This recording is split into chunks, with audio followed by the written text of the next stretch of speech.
JMN College of Arts and Science Chennai. Join BCom, BCA, BSc Data Science and more. Apply today.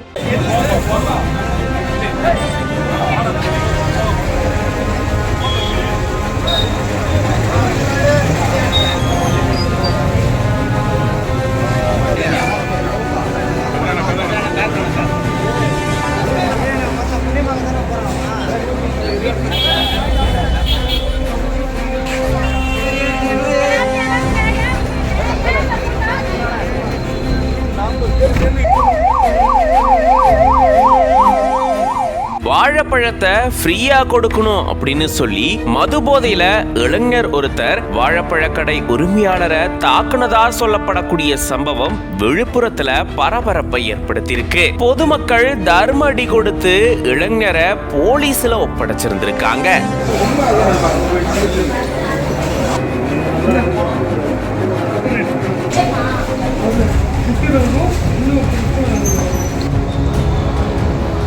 Villupuram ரயில் நிலையம் பக்கத்துல உழவர் சந்தை இருக்கு. அங்க சரவணன் அப்படின்றவரு பழக்கடை நடத்திட்டு வராரு. இந்த நிலையில தான் அவருடைய பழக்கடைக்கு கேரளாவை சேர்ந்த இளைஞர் ஒருத்தர் வந்ததாகவும் அங்க வந்து வாழைப்பழம் வாங்கினதாகவும் கூறப்படுது.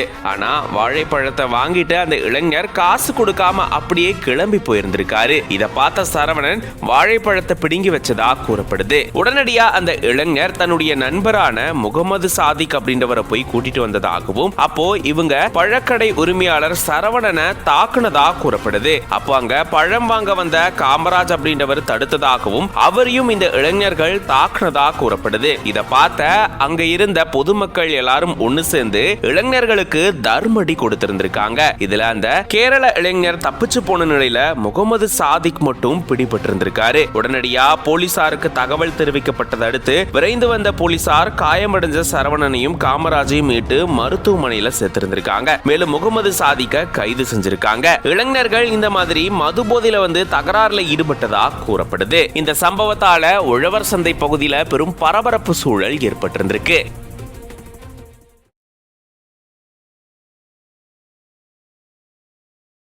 JMN College of Arts and Science Chennai. Join BCom, BCA, BSc Data Science and more. Apply today.